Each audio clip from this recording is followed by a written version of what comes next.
There's two ways to build a fast car. You can make it extremely powerful like the Bugatti Veyron, or you can make it extremely light like the Caterham kit cars are. The former, with the right aerodynamics, tends to produce cars with very high top speeds.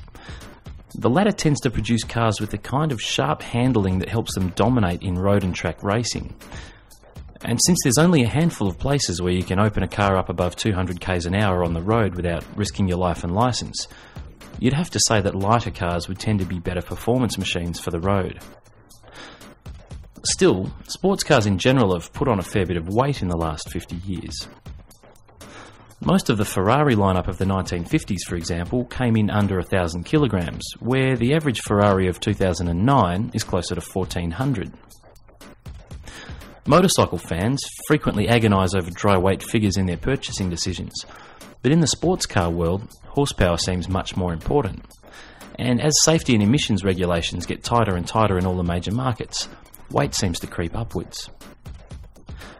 But since the oil crisis of 2008 forced fuel economy back into the minds of consumers, all of the major manufacturers have started making economy a high priority. Massive engines with huge horsepower are getting harder to sell, so now's a good time for lower weight to become a selling point again in the performance market. To that end, Porsche looked back 50 years in time to its most iconic model to find inspiration for its 2010 Boxster Spyder.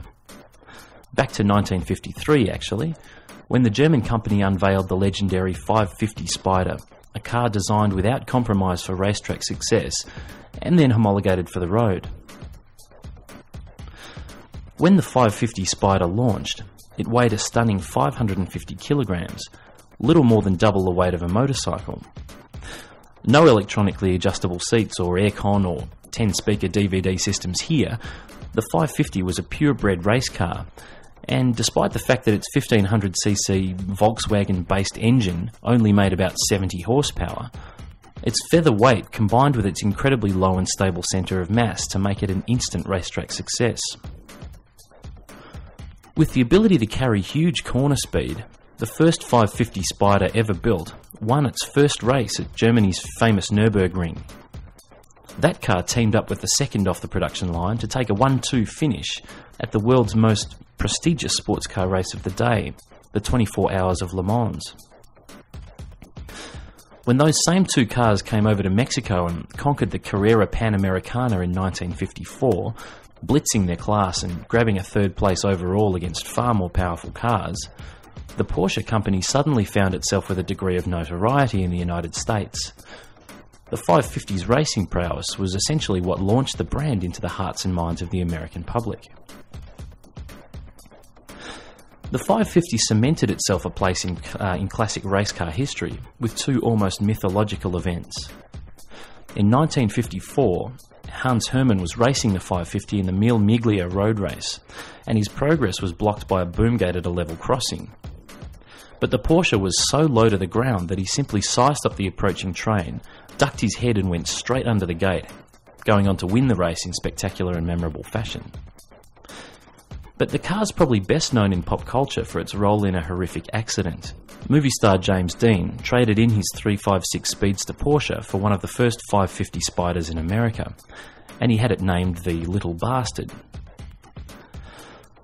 Dean was driving the car to a race meeting in California when the setting sun behind him blinded the driver of an oncoming car on Route 466, who turned in front of him and caused the catastrophic T-bone accident that killed the 24-year-old Hollywood star.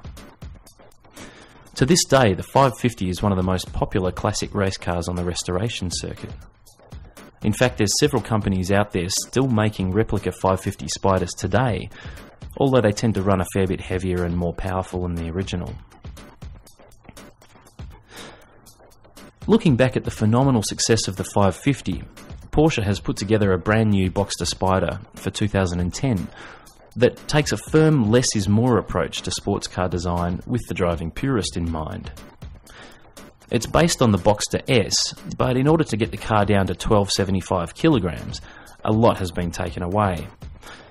The Boxster Spyder has no aircon, no stereo, no running lights, no electric seats, no beverage holders or fog lamps. The motors that open and close the soft top roof have also been dropped, making this a manual convertible that's made to be driven fast with the top down. Losing all this extraneous gear has saved about 80 kilograms from the weight of the Boxster S, or roughly as much as your buddy weighs in the passenger seat. While the Spyder taketh away in large quantities, it giveth in one important area. The engine is naturally a horizontally opposed flat-six boxer, displacing 3.4 litres, mounted beneath an aerodynamic twin hump arrangement in front of the rear axle.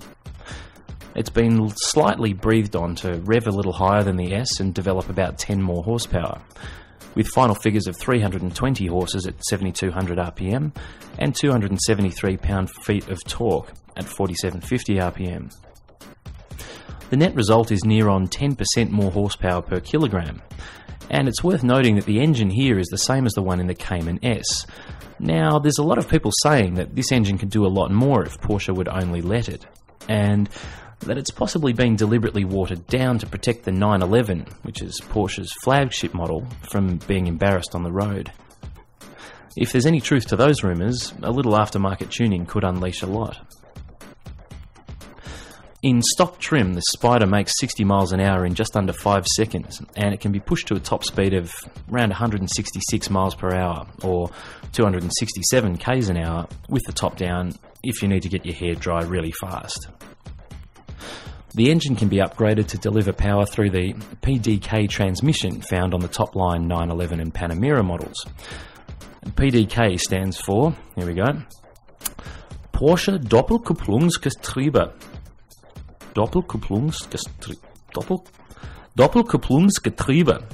Yeah, and it's a beautifully sorted double-clutch sequential shifter, meaning that there's actually two transmissions, one handling reverse and all the odd-numbered gears, the other handling all the even-numbered gears. What this actually means for the driver is that when you shift from third to fourth gear, the second clutch is actually engaging fourth at the same time as the first clutch is disengaging third. The end result's that you can have uninterrupted power delivery to the wheels as you accelerate through the gears. Very nifty. You can also opt for launch assist, which brings you 0 to 60 times down by around a fifth of a second. In terms of handling, the Boxster Spyder benefits not only from the 550's lightweight focus, but also from its low centre of gravity. To that end, a new stiffer sports suspension package lets the Spyder ride about 2 centimetres lower than the Boxster S does. The Spyder will hit markets worldwide in February 2010, with a US list price around $61,200.